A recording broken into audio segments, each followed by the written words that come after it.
पहले कहा कि धुप्पल में सांसद हो गए। मैं जिम्मेदारी से कहता हूं, आप लोग कन्नौज की गलियां, सैनी जी संभवतः आपकी गलियों के आसपास होंगे, आप भूल गए किस अपराध में जेल काटी थी आदरणीय इन्हीं पूर्व सांसद जी ने, किस अपराध में वर्तमान भारतीय जनता पार्टी के जिलाध्यक्ष जेल गए थे। ब्यौरा निकलवाइए। हमको क्यों बता रहे हैं कि हम देशद्रोही हैं कि देश प्रेमी हैं? हम तो देश प्रेमी तब भी थे जब सरदार भगत सिंह हमारे आका हुआ करते थे। हम कुर्बानी वाले हैं, क्रांतिकारियों के अनुयायी, समाजवादी भगत सिंह के, चंद्रशेखर के। हम अनुयायी हैं गांधी के। आप गोडसे की बात करने वाले लोग हो तो देश ये सब जानता है कि 52 साल भारत का तिरंगा किसने नहीं फहराया। और एक बात व्यक्तिगत हो जाएगी, और जिम्मेदारी से अगर ब्यौरा निकालिएगा तो हमारे और उनके भी जो बड़बड़ बोले बोलते हैं, इनके बाप दादे भी कांग्रेस की राजनीति में रहे हैं, कोई पुराने उसमें नहीं थे।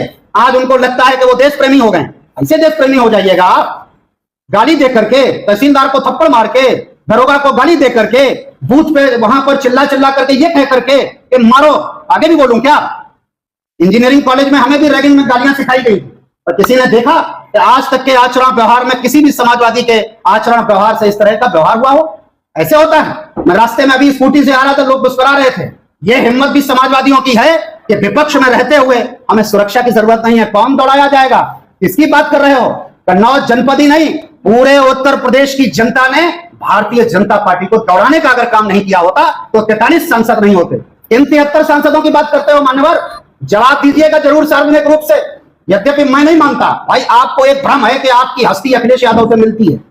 हमें कोई भ्रम नहीं है। मैं एक पार्टी का साधारण सा कार्यकर्ता हूं, एक सामान्य सा पढ़ा लिखा नागरिक हूं। इस नाते मैं ये पूछना चाहता हूं आदरणीय सांसद जी, केवल 14 से लेकर के 19 तक मोदी जी प्रधानमंत्री नहीं थे जो आपकी सरकार के सारे फायदे कन्नौज को मिल गए? आप जब सांसद हुए तब भी जिनको आप अपने भाषणों में बाप और बब्बा बताते थे, बहुत दिन नहीं हुए हैं, जब चुनाव नहीं जीते थे तो यहीं पर बोले थे कि हमारे बाप हैं योगी जी, हमारे बाबा हैं मोदी जी। तो आप अपने बाप और बाबा से काम नहीं करा पाए तो इसका ठीकरा हम पर फोड़िएगा, हमारी पार्टी पर फोड़िएगा? अरे भाई, मोदी जी सांसद नहीं थे प्रधानमंत्री? आप बताइए, क्या योगी जी मुख्यमंत्री नहीं थे? 2019 के बाद अब तक लगातार यानी 24 तक क्या दोनों लोग नहीं रहे अपने पदों पे? अगर लाभ केंद्र से आया, अगर योजनाएं प्रदेश से आई, तो एक योजना का नाम हमारे पत्रकार साथी बता दें कि कोई भी काम नया प्रस्तावित क्यों नहीं हुआ? क्यों आपसे काउ मिल्क प्लांट बेचने की नौबत आ गई? क्यों आपसे कार्डियोलॉजी नहीं चल पा रहा है? क्यों आप मंडी नीलाम कर रहे हो?